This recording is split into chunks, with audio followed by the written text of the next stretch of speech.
están? Muchas gracias por la introducción. Buenas noches a todos, a los presentes. Bueno, el día de ayer ya estuvimos con la sesión número 7 de este diplomado sobre tercerización laboral y el día de hoy nos toca la sesión 8. La sesión 8 está dedicada al tema de la desnaturalización de la tercerización laboral. Ahora vamos a ver qué contenido vamos a desarrollar. Igual ya saben que tienen habilitados la sección de preguntas, pueden realizar preguntas en cualquier momento. Yo voy a tratar de estar atenta para poder absolverlas y de esta manera la presentación sea un poco más didáctica y podamos participar y absolver cualquier duda que tengamos sobre el tema. Bueno, como les decía, es la desnaturalización de la tercerización el tema del día de hoy. Lo primero que vamos a hacer es un breve repaso sobre los requisitos y características de la tercerización. Es algo que ya hemos visto el día de ayer, pero igual es importante repasarlos para tenerlos en cuenta y también para las personas que recién se están integrando el día de hoy. Luego vamos a hablar acerca de la desnaturalización de la tercerización, cuáles son los supuestos previstos en la norma, cuáles son las consecuencias de este tema de la desnaturalización y vamos a hablar acerca de la solución de conflictos. Más que todo, tiene que ver este punto 3 con cómo se afronta en un proceso judicial las demandas por desnaturalización de una tercerización, ligados al hecho de que no se cumplen los requisitos y características. Ahí vamos a ver un poco más a detalle el tema de cuáles son las pretensiones que suelen plantear la parte demandante, qué medidas adicionales se pueden interponer.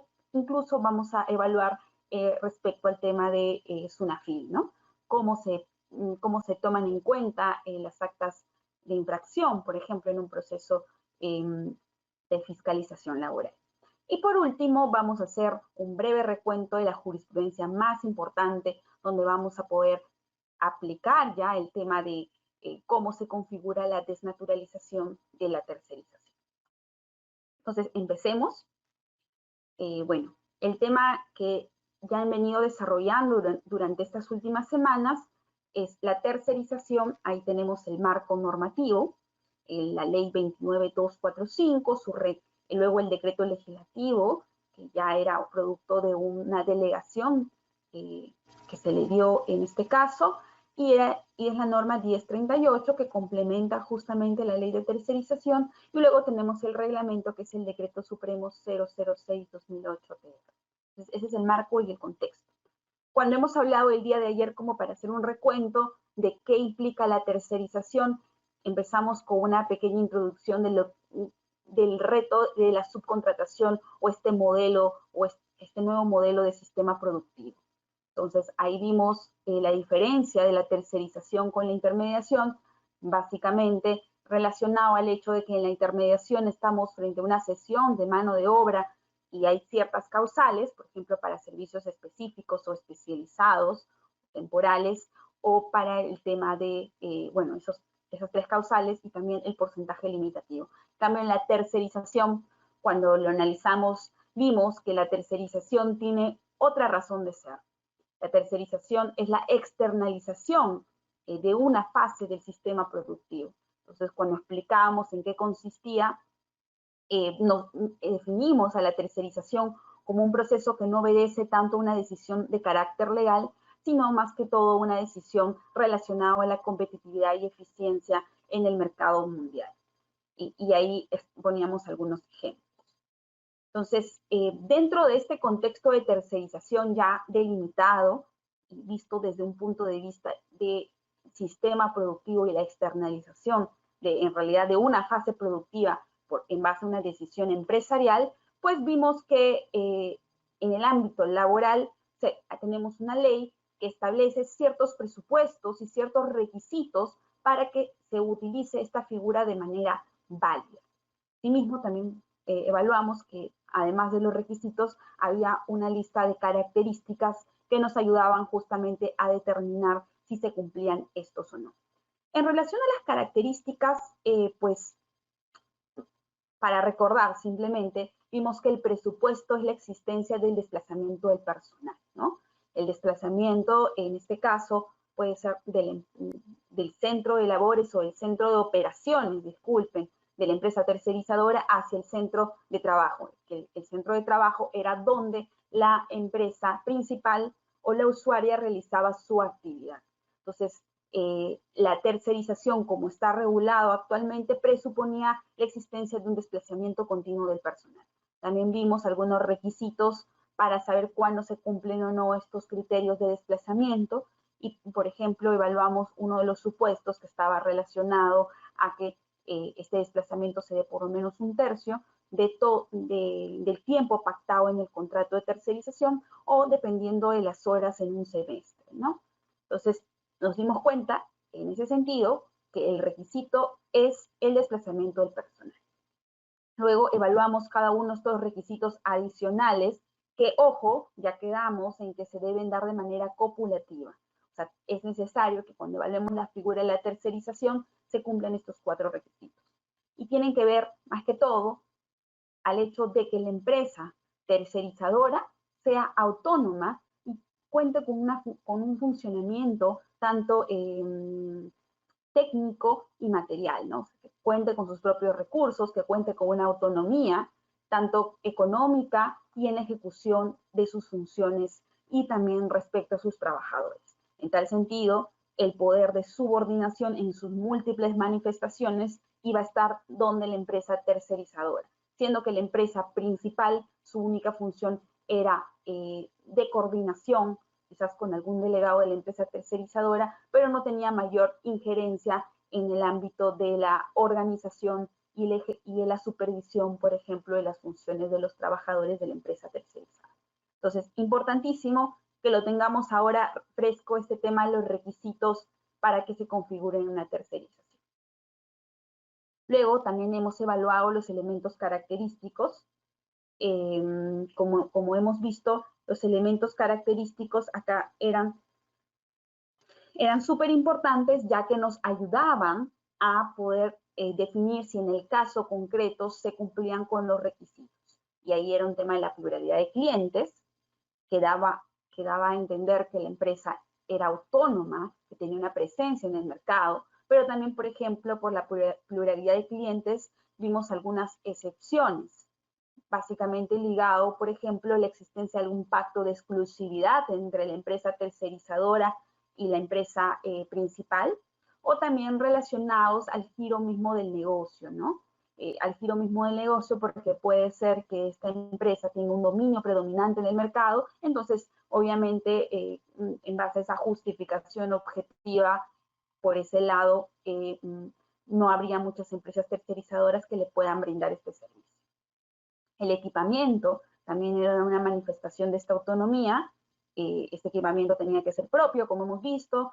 Ahí evaluamos algunos casitos de que podían ser alquilados, ¿no? Por medio de leasing, y esto no desvirtuaba la existencia de esta autonomía. La inversión de capital también era súper importante, que la empresa tenga una autonomía económica y que la empresa principal obviamente no sea de fachada, sino que realmente pague por los servicios a la empresa tercerizadora. Bueno, entonces, para resumir esto y ya tenerlo en cuenta, ahora que vamos a ver los casos, como hemos dicho, los requisitos del artículo 2 respecto a las condiciones para la existencia de una tercerización son copulativos. Tienen que coexistir los 4. Entonces, si nosotros vamos a ir a un proceso judicial en el cual nos toque ser demandantes o demandados, pues vamos a ver cuáles son las reglas específicas, pero en principio tendríamos que acreditar que se cumplen estos 4 requisitos de manera copulativa, ¿no? El hecho de que no concurra uno de ellos, pues desvirtúa la tercerización. Los elementos característicos nos van a ayudar a ello. Y obviamente, si bien la norma no lo establece como una causal de desnaturalización propiamente, estamos hablando de que el desplazamiento continuo es fundamental para la existencia de la tercerización, ya que el hecho de no cumplirlo implicaría la desnaturalización de la figura y por ende traería consecuencias para la empresa principal. Y también habíamos visto que si bien la norma te daba ciertas características, pues esto tendrían que ser evaluados en el caso en concreto. y podríamos añadir en un proceso judicial otros elementos de juicio, ¿no? Que nos pudieran dar luces de estos requisitos que principalmente están relacionados a la autonomía que debe tener tanto económica, competencial, esta empresa tercerizadora. También vimos que para evaluar el tema del caso concreto se toman en cuenta, por ejemplo, la actividad económica que realiza la empresa principal, porque ahí hemos visto que en algunos casos puede ser que la empresa principal tenga una actividad exclusiva que no le permita quizás contratar o tener, o mejor dicho, haga que solamente tenga un pacto de exclusividad con una empresa tercerizadora o que la actividad sea restringida, ¿no?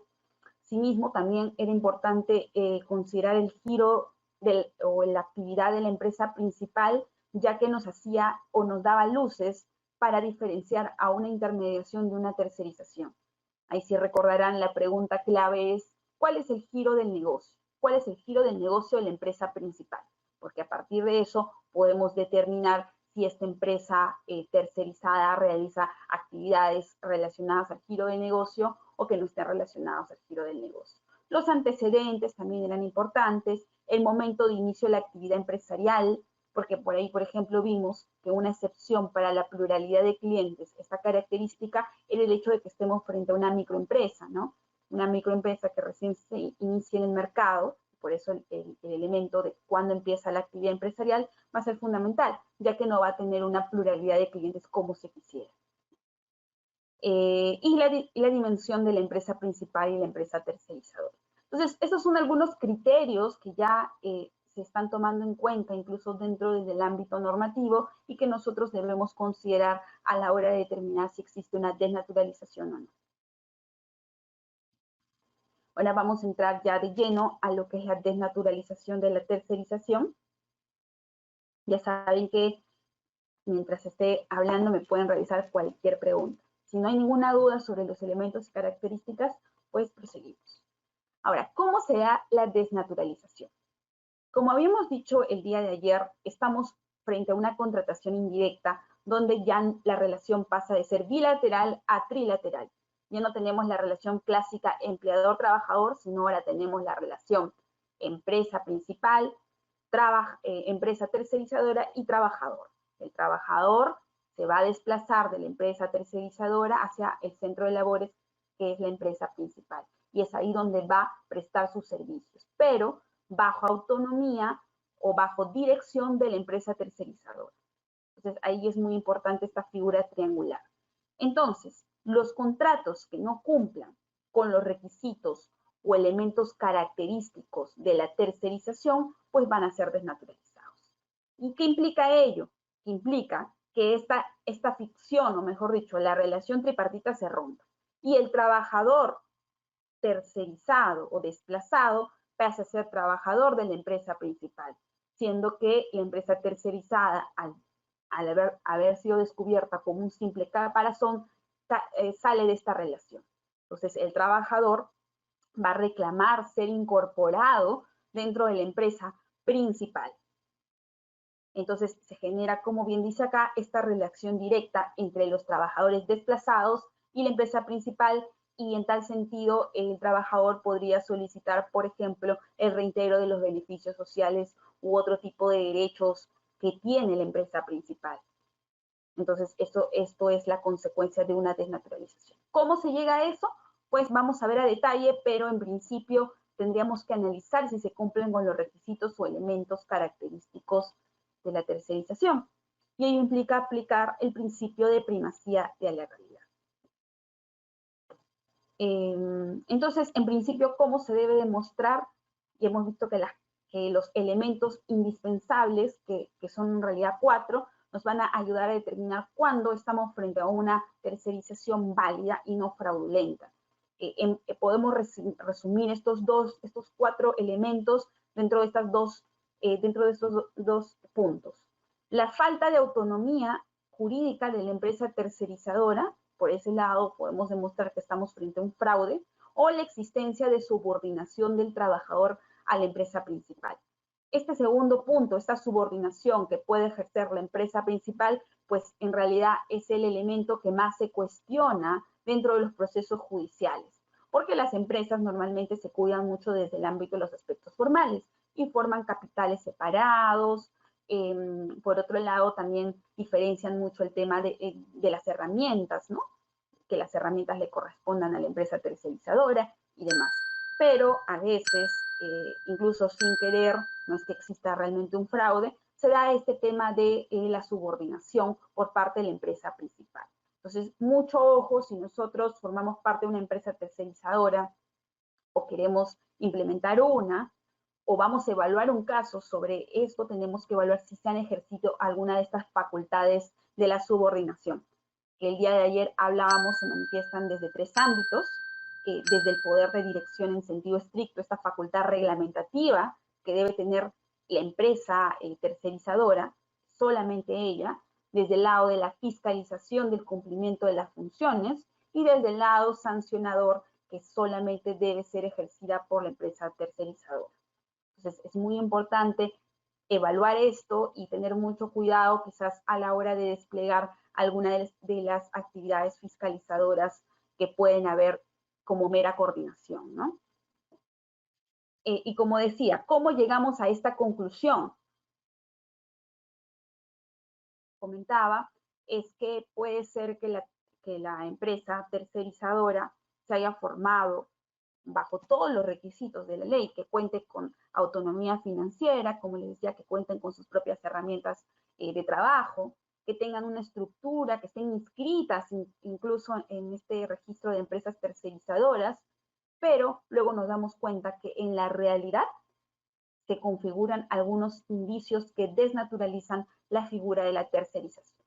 Entonces, ahí es donde aplicamos el principio de primacía de la realidad, que es un principio base del derecho al trabajo, en el cual, en caso de existir discrepancia entre los hechos y lo declarado en documentos formales, pues siempre se va a preferir lo que ocurra en la realidad.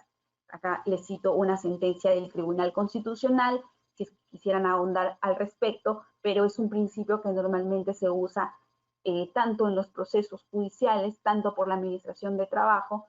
Entonces, desde ese punto de vista, nosotros no solamente debemos cuidar la parte formal a la hora de constituir una empresa tercerizadora y quizás realizar las actividades, sino también evaluar que no se incurran en estos supuestos de desnaturalización. Por ejemplo, algunos casos de desnaturalización, como les decía, están mayormente inclinados a la existencia de subordinación o la manifestación de esta respecto al trabajador desplazado, quien es el que va a recibir órdenes para la prestación de servicios por parte de la empresa principal, ¿no? El presente elemento es trascendental, como dice acá, a efectos de determinar la existencia de la verdadera relación de trabajo. Entonces, mucho cuidado, vamos a ver casos en los cuales, por el simple hecho quizás de tener una supervisión o una capacitación, esta quizás buena fe de la empresa principal puede afectar a la relación que tiene con la empresa tercerizadora y afectar en el sentido de que el trabajador válidamente, valiéndose de este medio de prueba, podría demandarlos. Y por ejemplo, como decía, este poder de subordinación o este poder de dirección, que es la manifestación de la subordinación, implica que también se puedan ejercer facultades reglamentarias. Entonces, es muy importante que desde el aspecto de los documentos y correos que se gestionan a nivel interno, también tengamos en cuenta a quién dirigimos los correos. Eso es algo que a veces se nos pasa, porque puede ser que estemos copiando dentro de un proceso interno a un trabajador de una empresa tercerizadora. Entonces, solamente el hecho de que esté copiado ya implicaría que quizás tú le estás dando órdenes directas. Entonces, mucho ojo cuando copiamos correos, cuando hacemos la gestión interna.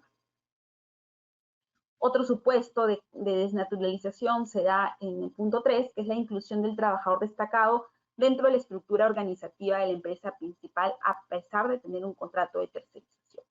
Y esto a veces pasa de manera ingenua porque Dentro del ámbito organizativo de la empresa principal, quizás el puesto que se está tercerizando está incluido dentro de su manual de funciones o puestos jerárquicos. Entonces, por ese lado, si el inspector o en un proceso judicial se presenta este nuevo de prueba, descubren que dentro del ámbito organizativo de la empresa principal está incluidas las funciones y labores de este trabajador destacado, pues también va a ser un indicio de desnaturalización. Entonces, mucho ojo también con ello. Y otro tema que también se ve mucho como causal de desnaturalización tiene que ver con la entrega de implementos y herramientas o equipos o materiales de la empresa principal. Ahí, como les decía, por ejemplo, el simple hecho de dar tarjetas de presentaciones, equipos celulares, o quizás también algo que suele ocurrir también en los terceros es incluir como trabajador o como parte de la organización en algunas actividades quizás de relajo, fomento de la empresa principal, ¿no?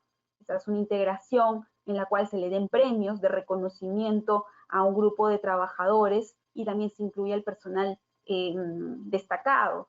En tal sentido, podría darse a entender que este reconocimiento es como un reconocimiento de un trabajador. Entonces, si se van a realizar estas prácticas que en realidad tratan de fomentar la unión dentro de un centro de trabajo, pues lo ideal sería tener mucho cuidado a la hora de que se hace quizás estos nombramientos o estas felicitaciones.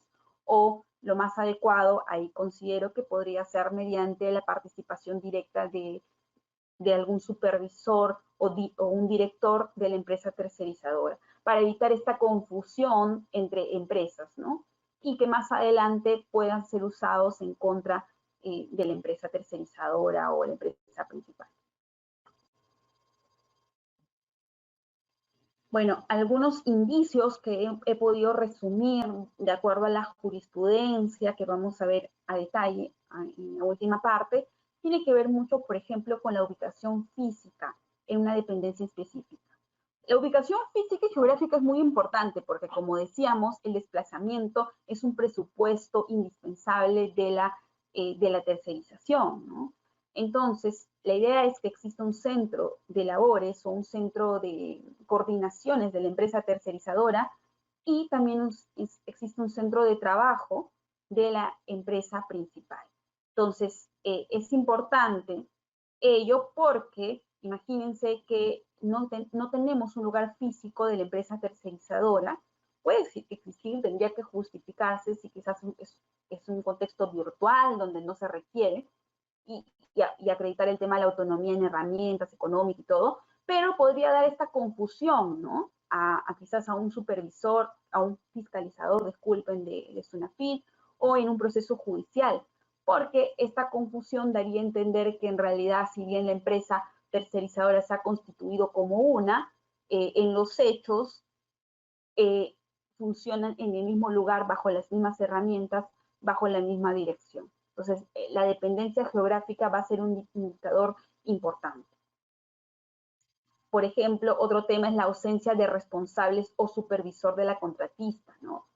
Es muy difícil que, o mejor dicho, no se recomienda que la empresa tercerizadora no cuente con un supervisor o responsable de área y que las coordinaciones las tengan que realizar la gente o los trabajadores de la empresa principal directamente con los trabajadores subordinados o desplazados, ya que claramente por ahí podrían desplegarse algunas de las facultades directrices, ¿no? Y esto daría velo a que estemos frente a una desnaturalización.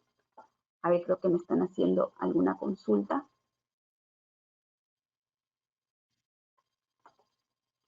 Buenas noches.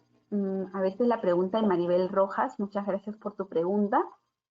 Dice, buenas noches. ¿Cuándo sería necesario o recomendable demandar una desnaturalización para ser incluido en la empresa principal? ¿Qué tendría que pasar para esto? Que la empresa principal pague mejores beneficios y sean más convenientes. Bueno, la oportunidad, disculpen, ay, colgó. Ya, bueno. La oportunidad de demanda, no sé si se me escucha bien, sí, creo que ahora sí. Ya, disculpen, voy a volver. preguntas.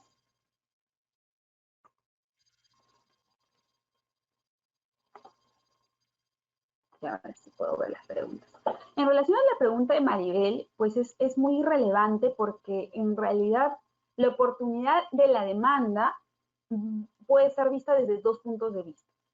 Uno, basado en el hecho de que quizás la relación de trabajo va a concluir con la empresa tercerizadora. Entonces recuerden que, por ejemplo, para poder evaluar el tema de la responsabilidad solidaria, la oportunidad de demandar del trabajador es hasta un año después del cese del desplazamiento. O sea, una vez que se termina la relación laboral o el último desplazamiento, pues desde ahí se va a contar el año.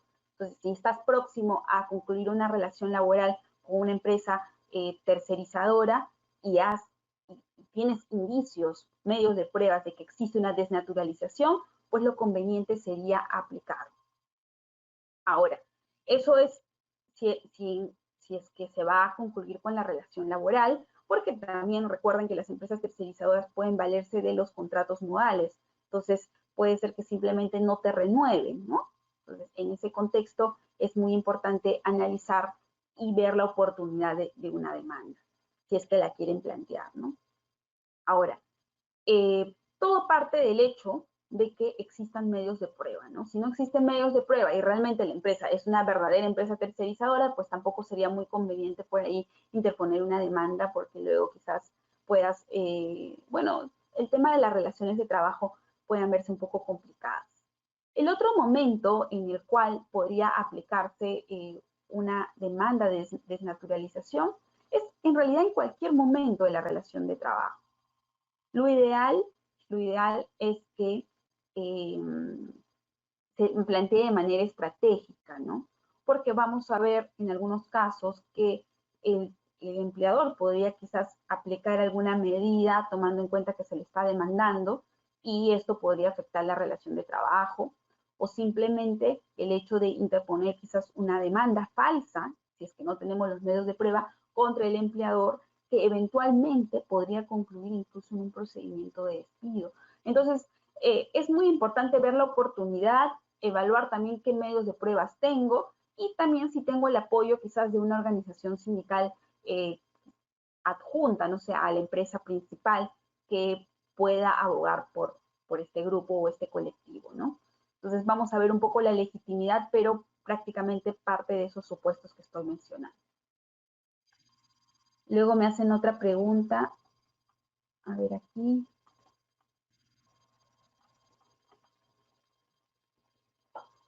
Y no puedo leerla. Si el contrato, dice, esto es de Renato Josué Rojas, muchas gracias por la pregunta. Dice, si el contrato de locación de servicios con la empresa tercerizadora determina que se permita el uso de correos electrónicos con extensión de la razón del contratante, por ejemplo, Gaceta, para poder vender los productos, ¿es una causal de desnaturalización? Pues ahí hay que tener mucho cuidado, porque ya nos hemos dado cuenta que en el ámbito del derecho laboral va a primar los hechos sobre lo que se paga. Entonces, la idea es, como decíamos, que la empresa tercerizadora cuente con autonomía. Y una manifestación de esta autonomía es que cuente con sus propias herramientas de trabajo.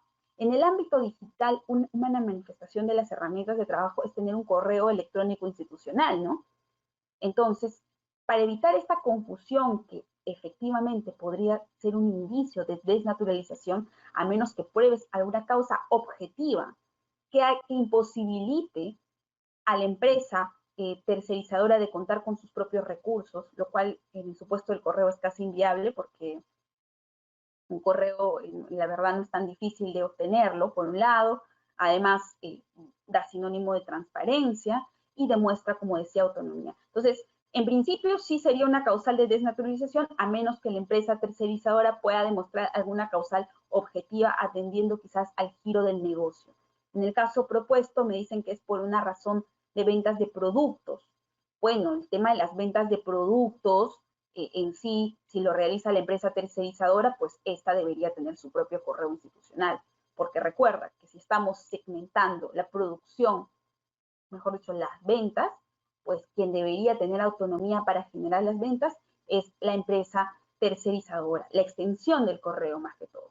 pueden presentarse como parte de, o pueden quizás dentro de la estructura del correo decir que se brindan servicios hacia la empresa, en este caso Gaceta, que están poniendo de ejemplo, pero ello no implica que le quitemos la autonomía que le corresponde a la empresa tercerizadora, ¿no? Porque claramente esto podría ser usado en contra. Bueno, me preguntan, no sé si habría absolvido estas dos consultas, igual vamos a seguir avanzando a ver si podemos conversar un poquito más al respecto y me pueden hacer repreguntas o comentarios y yo estaré apta para responder. A ver, vamos a continuar.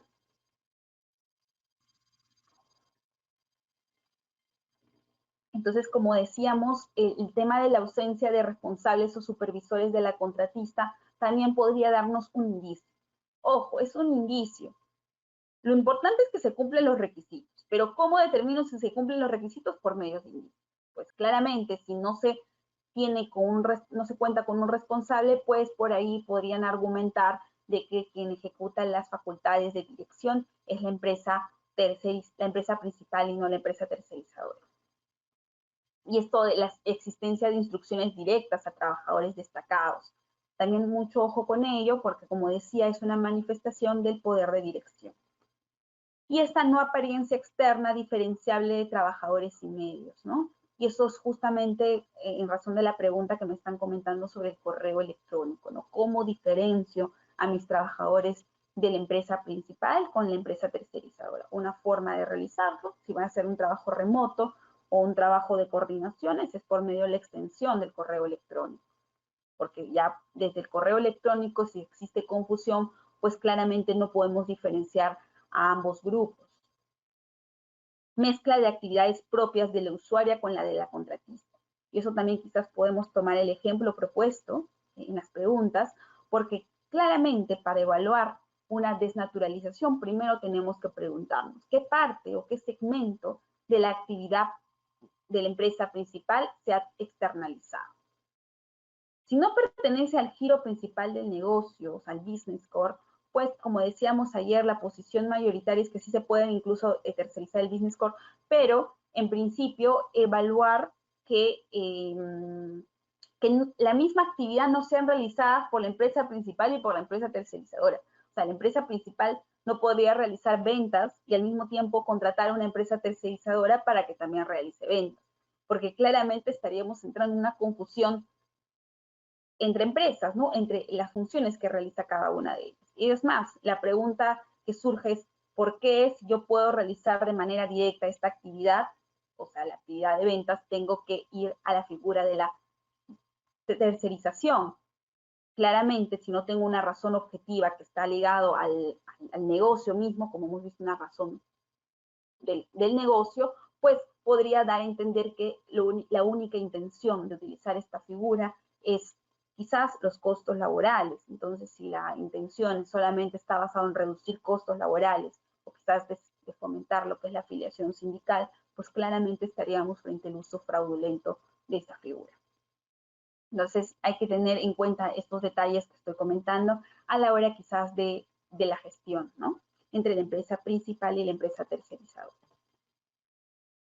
Ahora vamos a entrar ya al tema de solución de controversias. Ahí vamos a ver un poquito ya relacionado a cómo se plantean las demandas y también las oportunidades que estuvieron comentándonos en la primera pregunta. Entonces, cuando tenemos, como hemos dicho, dentro de una tercerización tenemos a tres partes distinguidas. Tenemos a la empresa principal, tenemos a la empresa tercerizadora y tenemos al trabajador. Entre la empresa principal y la empresa tercerizadora, pues hay un contrato civil de tercerización, donde quizás se establezcan las obligaciones y derechos que existen entre ambas partes, cómo se va a ejecutar el tema de la solidaridad en caso de incumplimiento de la empresa tercerizadora, cuáles son los criterios para considerar el tema del desplazamiento y demás. Entonces, se supone que esto es el caparazón o el esquema jurídico en el cual se van a desenvolver estas dos empresas. Ahora, el trabajador en realidad firma contrato en favor de la empresa tercerizada. Nada tiene que ver con la empresa principal. Lo único que hace en la empresa principal es desplazarse y ejecutar los servicios, direccionados y a mando de la empresa tercerizadora. Entonces, en caso se concurran algunos de los indicios de desnaturalización que hemos estado comentando o no se cumpla con los requisitos, pues el trabajador, lo conveniente es demandar a ambas empresas, tanto la empresa principal como la empresa tercerizadora, justamente con el objetivo de cuestionar la validez de este contrato de tercerización, que puede estar ligado, como les decía, a que no se cumpla con los requisitos de tercerización o que incurre en algún indicio de desnaturalización, y ahí tendrán que acreditar lo que corresponda, ¿no? Entonces, la idea es descubrir si tenemos una empresa cascarón, ¿no? Si la empresa tercerizadora en realidad es una empresa pantalla y la relación debería ser directamente con la empresa principal. Entonces, dentro de la pretensión del trabajador, pues él va a demandar la desnaturalización de la tercerización y quizás como pretensiones complementarias podría añadir lo que es el incremento de la remuneración y beneficios sociales en caso, por ejemplo, la empresa principal tenga o pague a trabajadores que ocupan un mismo puesto similar al mío como trabajador tercerizado, entonces yo podría reclamar que me igualen el salario a este tipo de trabajadores que en la realidad ejecutan mis mismas funciones. El pago de utilidades, que es algo que, como comentaba el día de ayer, que es sobre lo que se tiene mayor incidencia en el tema de la tercerización, ¿no? O sea, justamente la diferencia en el pago de utilidades, pues es una de las principales desventajas que tiene en perjuicio de los trabajadores. Entonces, dentro de mi pretensión podría incluir el pago de utilidades. Y también podría incluir lo que es el daño y perjuicios, ¿no? Una indemnización por daños y perjuicios, tomando en cuenta que quizás se me ha restringido el acceso a algún derecho, o quizás el mismo hecho de estar en una situación de precariedad donde tengo una empresa tercerizadora que no me paga los beneficios que me corresponden, en tanto que yo realizo las mismas funciones que un trabajador de la empresa principal, pues por ahí tendría que acreditar el tema de los daños y perjuicios. Pero claramente ahí tendríamos que usar las reglas expresas de lo que es la responsabilidad contractual, ¿no? Entonces, eso es el esquema de cómo se dan las partes en un proceso. En líneas generales, el trabajador pues va a tener que demandar a ambas, cuestionar el contrato civil de tercerización y podría demostrar la desnaturalización por medio de indicios. Ahora, esto es un tema ya ligado al ámbito procesal, pero es importante tenerlo en cuenta. Y está ligado al hecho de quién puede demandar. En principio, como hemos visto, quienes demandan pues es el trabajador, ¿no? El trabajador es el que demanda a ambas partes. Ahora, también los sindicatos pueden comparecer al proceso en causa propia en defensa de los intereses colectivos y en defensa de sus dirigentes y afiliados. Entonces, eso es la nueva, se llama la legitimación extraordinaria, que lo vamos a encontrar en la nueva ley procesal de trabajo, en el cual los sindicatos podrían comparecer en los procesos de desnaturalización de los contratos de tercerización. Entonces, si tenemos una organización sindical que forma parte de la empresa principal, pero quizás el trabajador se afilió como una empresa a este sindicato como sindicato de rama de actividad, y eso normalmente puede pasar en las mineras, pues este sindicato podría representar a este trabajador tercerizado o desplazado. Entonces, ¿qué se debe tener en cuenta para que puedan comparecer los sindicatos? Pues el sindicato en principio podría ir en causa propia, pero en aquellos casos en que se plantea una pretensión que tiene como objeto la defensa del derecho propio del sindicato, quizás por ahí, por ejemplo, me pongo a pensar, tenemos un sindicato que no puede cumplir con el quórum para ser, o el quantum, disculpen, para ser un sindicato mayoritario, ¿no? Y justamente esta imposibilidad está marcado por el hecho de que el 50% de los trabajadores son tercerizados. Entonces, quizás esta desproporción en el ámbito de la negociación colectiva podría ser usado como una causal de legitimación para poder, para que el sindicato vaya en causa propia, ¿no? pero tendría que ser algo adicional, ¿no? Pero les estoy poniendo un ejemplo en qué supuesto se podría aplicar esta causal. Creo que por aquí leí algún comentario. A ver, voy a fijarme.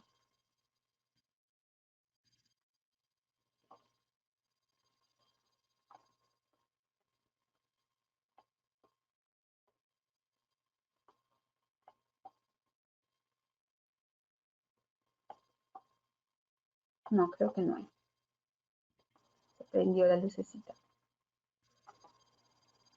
Ya. Perfecto. Entonces, también sería, por ejemplo, eso un supuesto en el cual un sindicato podría tener legitimidad para demandar en un proceso de desnaturalización. También, dentro del ámbito de la nueva ley procesal de trabajo, también podrían los sindicatos tener esta legitimidad extraordinaria en la defensa de los derechos colectivos. Más que todo para la defensa de los intereses de los trabajadores. Claro, ahí habría un tema de confusión de trabajadores y por eso es muy importante quizás por ahí demostrar que existe la desnaturalización, porque en principio un trabajador puede afiliarse a un sindicato o al sindicato de la empresa, ¿no? No podría afiliarse a un sindicato con el cual no tiene relación laboral. Entonces, por ahí se complica si estamos hablando de sindicatos a nivel de empresa. Pero claramente la figura cambiaría un poco si estamos frente a sindicatos de rama de actividad que en realidad lo único que piden es pertenecer a la actividad en la cual se están desarrollando. Y hace un tiempo incluso se planteó a nivel del Ministerio de Trabajo un pliego de reclamos y que incluía a los trabajadores, un pliego de reclamos del sector minero que incluía a los trabajadores de las empresas contratistas, ¿no? Los trabajadores tercerizados, que iban como parte de este proceso de negociación colectiva de rama de actividad. Claro, por ahí se evaluó, no llegó a concluir o no llegó a proceder el tema de la negociación colectiva, justamente porque había discusión respecto al ámbito de la negociación, que en principio tendría que ser libre y voluntaria, escogida por las partes, y si es que había habido una primera negociación o no, que fue otro de los temas que también se discutió. Pero es muy interesante estos casos porque nos damos cuenta que desde el punto de vista de una organización sindical también podría plantear de manera estratégica la defensa de los derechos de los trabajadores por el ámbito de la desnaturalización de los contratos de tercerización. También, como punto C, dentro de la interpretación de este artículo 8 de la nueva ley procesal de trabajo, pues podemos tener en cuenta que el sindicato puede también demandar tener legitimación extraordinaria en los procesos de desnaturalización cuando tenga que defender los derechos de los dirigentes y afiliados. Entonces, ahí es muy importante ver hasta qué punto quizás un afiliado o un dirigente sindical ha tenido alguna complicación dentro de la estructura o dentro de la relación entre la empresa tercerizadora y la empresa tercerizada. Entonces, esto sería en principio. Después tenemos lo que es la legitimidad procesal extraordinaria, que es que además de estas causales recogidas en el artículo 8, tenemos lo que dice el artículo 9, que permite que una organización sindical pueda comparecer en un proceso judicial respecto de pretensiones derivadas de la afectación, por ejemplo, ligadas al derecho a la discriminación, trabajo forzoso o infantil. Entonces, por acá se restringe un poco las causales para poder comparecer relacionados a estos temas, ¿no? También tenemos esta legitimidad procesal extraordinaria de las organizaciones sindicales, por ejemplo, cuando tengamos o cuando se afecten a un miembro o grupo o categoría de la empresa o del ámbito que se quiere proteger. En este caso, relacionados a la libertad sindical y seguridad y salud en el trabajo o algún derecho que el colectivo que corresponda a este grupo o categoría de trabajadores. Para que opere esta legitimidad procesal extraordinaria, en realidad lo que dice el artículo 9, la nueva ley procesal de trabajo, es que la idea de esta figura es quizás, ok, tengo un proceso de desnaturalización, de tercerización ya ganado, entonces imagínense, vamos a poner un ejemplo. tenemos una empresa que terceriza la actividad de ventas, ¿ya? Justo tomando en cuenta el ejemplo propuesto por uno de los participantes. Entonces, dentro ya de un proceso judicial, uno de los trabajadores demandantes, pues acredita que la relación que tenía con la empresa tercerizadora se encuentra desnaturalizada. En razón de que acredita ello, que no se cumple con los presupuestos de la tercerización, pues se inicia el reconocimiento formal de este trabajador como parte de la empresa principal. Entonces, si se dan cuenta, en el caso concreto, ya la categoría de este trabajador que ha ganado el proceso judicial también podría afectar a los demás trabajadores. Entonces, quizás desde un punto de vista estratégico, estos trabajadores simplemente podrían tomar como referencia este proceso judicial ganado por su compañero de trabajo y buscar que también se les reconozca el tema de la desnaturalización, del contrato de tercerización, y por tanto quizás el reitero de los beneficios sociales que les corresponden.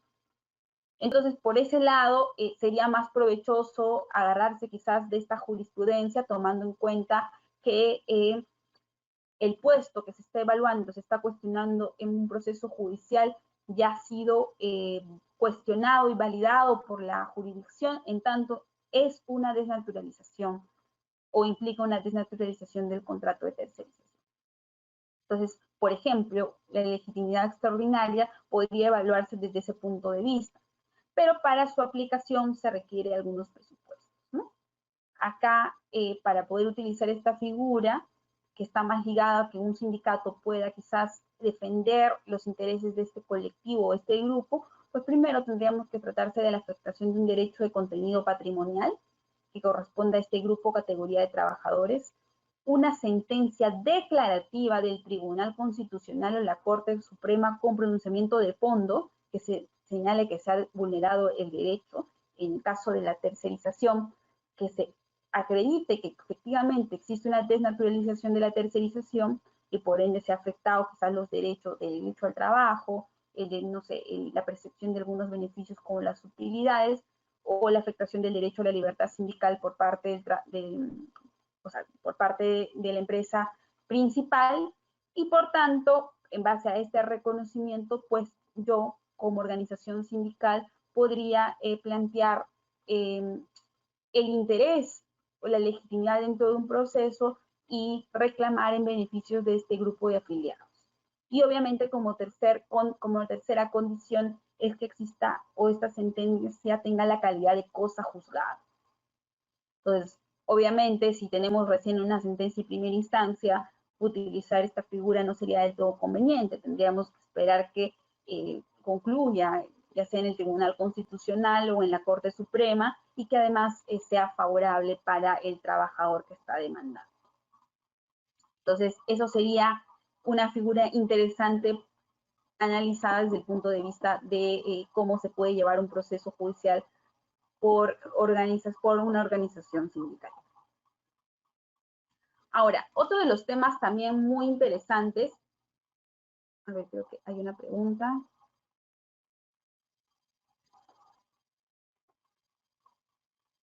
Ya, me pregunta Miguel Mares, me pregunta si necesariamente tendría que haber un pronunciamiento de la Corte Suprema. Sí, en realidad sí tendría que haber un pronunciamiento de la Corte Suprema porque estos requisitos son los establecidos por ley y además hay una razón de por medio. Dentro de un proceso judicial, siempre la parte demandada va a tener habilitado su derecho a la defensa y a la doble instancia, ¿no? Entonces, en principio, la doble instancia implica tener dos sentencias quizás favorables en ambas instancias, pero justamente la casación o recurrir a esta, algunos le dicen tercera instancia, implica que se ha vulnerado quizás o se ha incurrido en alguna causal específica, interpretación errónea, uso incorrecto. Entonces, en tanto todavía la empresa demandada tiene a salvo su derecho de recurrir a esta vía y ejecutar y reclamar, pues todavía no podríamos utilizar este título habilitante porque no existiría cosa juzgada. O sea, desde el punto de vista de que la controversia todavía está abierta, ¿no? Entonces, es muy importante quizás desde ese punto de vista tener un pronunciamiento favorable en favor del trabajador por parte de la Corte Suprema o el Tribunal Constitucional para poder utilizar esta causal, ¿no? Y poder facilitar el tema del reconocimiento del vínculo laboral de un grupo de trabajadores. Entonces, sí es importante, como les decía, desde el punto de vista de que está en la ley lo establece, y segundo, desde el punto de vista también de qué derechos están de por medio. A ver, creo que hay otra pregunta. Buenas noches, quisiera saber qué problemas existen con respecto al trabajo remoto.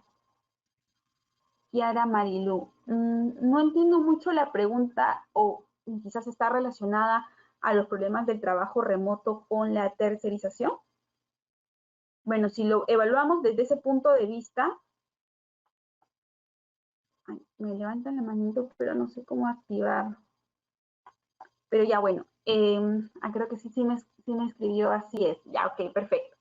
¿Qué puede ocurrir? Y justo lo comentábamos ayer, el trabajo remoto con la tercerización. ¿Cuáles podrían ser los conflictos? Uno de los conflictos que nosotros justamente comentamos el día de ayer está relacionado al desplazamiento. Cuando existe, o mejor dicho, para la existencia de una tercerización, pues debe darse el desplazamiento. Pero ¿qué es lo que pasa? Que dentro del marco de la emergencia sanitaria, pues puede ser, incluso esto sucedió a inicios de la pandemia, que se limite el ejercicio de ciertas actividades o que se restrinja el ámbito de acuerdo al nivel de alerta, ¿no?, que existe en la región o en la ciudad. Entonces, bajo ese ámbito, pues las actividades necesariamente tendrían que realizarse de manera remota por parte de la empresa tercerizadora y no se podría cumplir con estos requisitos del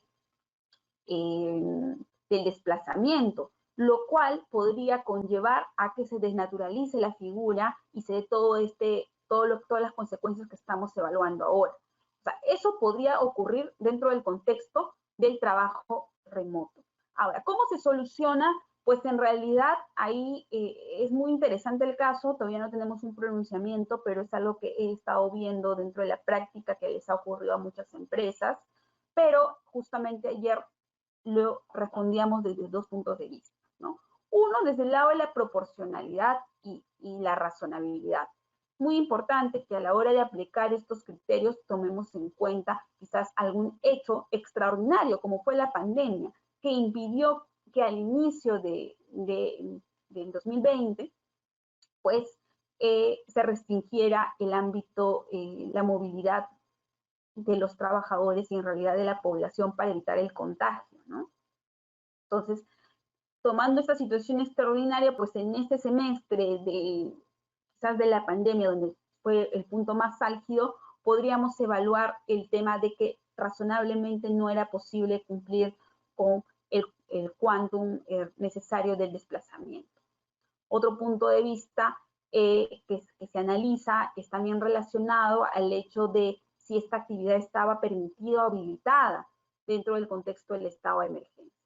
Obviamente, si no está habilitada, pues qué desplazamiento de personal voy a hacer.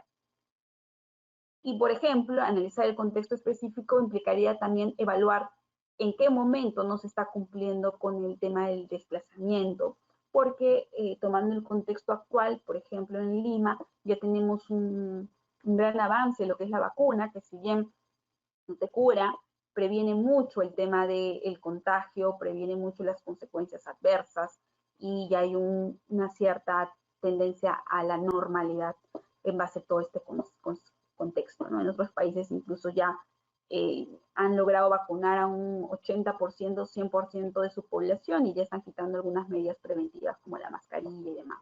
O sea, es algo que quizás a futuro podríamos verlo, pero es importante tomar en cuenta cómo este contexto de pandemia podría, o incluso el uso del trabajo remoto dentro de este contexto, podría afectar algunos de los presupuestos de la tercerización.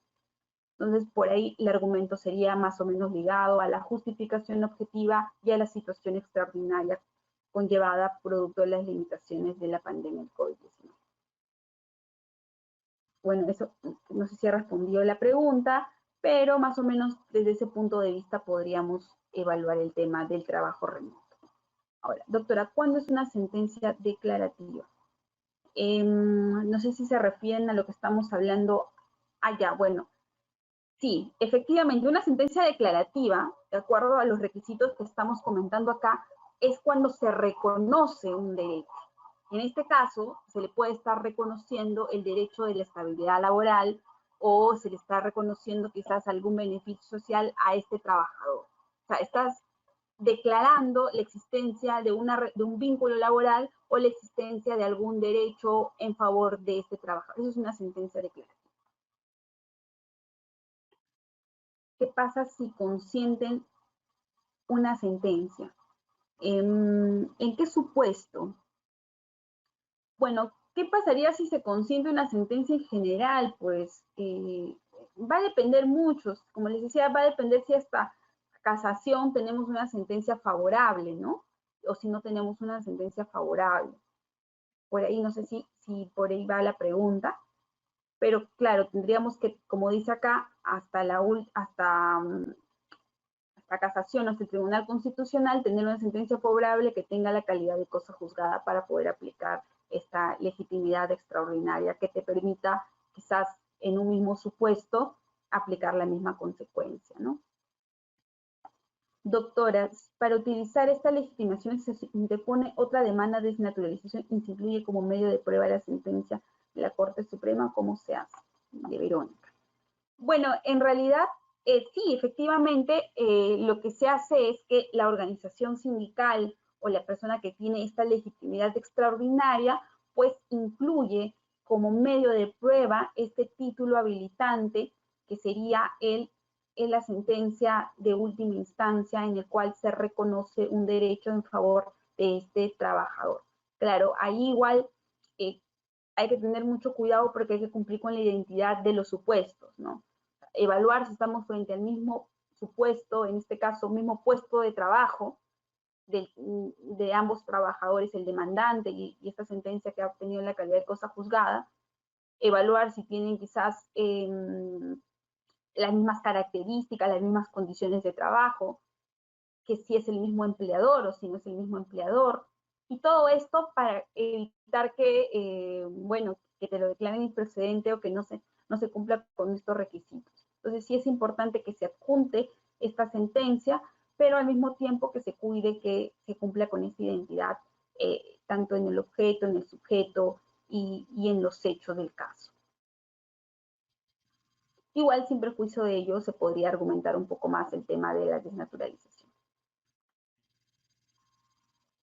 Bueno, está bien, creo que he absuelto la mayoría de consultas. Vamos a seguir continuando. Igual en cualquier momento pueden seguir trasladándome cualquier inquietud.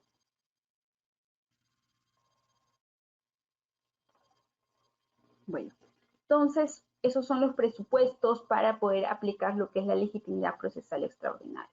Ahora, la verdad es que tanto este tema de la legitimidad extraordinaria de los sindicatos que hemos venido desarrollando no se aplica en la realidad. O sea, no tenemos muchas sentencias en las cuales quizás una organización sindical se haya ido por esta vía. Y esto se puede deber a dos razones específicamente. Uno es el desconocimiento quizás de la norma, porque la nueva ley procesal hubo un tiempo en el cual se estaba aplicando de manera progresiva, ahora ya tiene mayor aceptación, o mejor dicho, implementación dentro de todos los, de las instancias o entidades judiciales, así que ya al estar habilitado se podría interponer, si no se tendría que seguir aplicando la antigua ley procesal del trabajo, entonces es un hecho muy importante saber si ya está vigente dentro de mi distrito judicial la nueva ley procesal de trabajo, y lo segundo porque se tiene que cumplir con estos requisitos, ¿no? Y además acreditar el tema de la legitimidad que tendría este sindicato, porque como hemos dicho en el tema de la tercerización, pues el trabajador tercerizado, desplazado, en teoría, no podría formar parte de un sindicato que no esté relacionado a su empresa de manera directa, o sea, no podía formar un sindicato de empresa, formar parte de un sindicato de empresa. Tendría que quizás formar parte de un sindicato un poco más relacionado a la actividad, ¿no?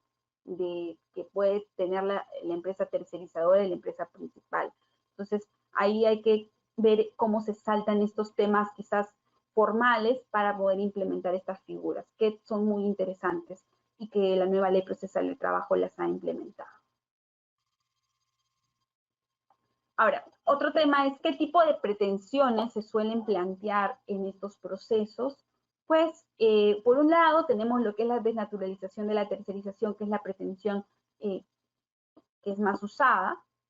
Entonces, ahí lo que se tiene que analizar es si se cumplen o se incurren en los indicios de desnaturalización, ¿no? En caso de que el análisis, bueno, se tiene que analizar los elementos y, por ejemplo, que exista la ausencia de autonomía empresarial de la empresa tercerizadora, cuando los trabajadores de la empresa tercerizadora estén bajo la subordinación de la empresa principal, dar indicios de que se ha incurrido en lo que es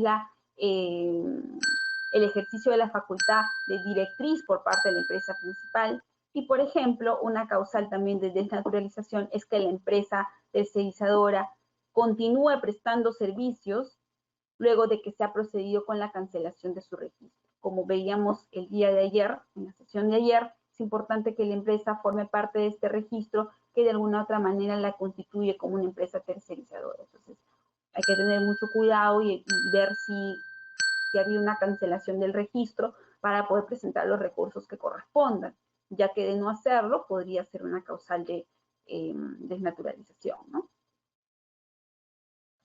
Otra de las formas en las cuales se aplica el tema de las demandas en procesos laborales, pues son los accidentes de trabajo. ¿Cómo se lleva a cabo esto? Es muy interesante y tenemos que analizarlo desde el punto de vista de la Ley de Seguridad y Salud en el Trabajo. Entonces, según la Ley de Seguridad y Salud en el Trabajo, miren, es muy importante lo que dice aquí, es el empleador garantiza en el centro de trabajo, lugar físico, el establecimiento de medios y condiciones que protegen la vida, la salud y el bienestar del trabajador y de aquellos que no teniendo vínculo laboral prestan servicios o se encuentran dentro del ámbito de aplicación del centro de trabajo. Debe considerarse factores sociales, laborales, biológicos, diferenciados en función del sexo, incorporando la dimensión de género en la evaluación y la prevención de los riesgos en la salud. Entonces, esta definición de prevención de riesgos laborales indica que la empresa debe garantizar que se cumplan con las condiciones de seguridad y salud, no solamente a sus trabajadores, sino también a aquellas personas que no tienen vínculo laboral, pero que presten servicios en el centro de trabajo. Entonces, ¿cuál es la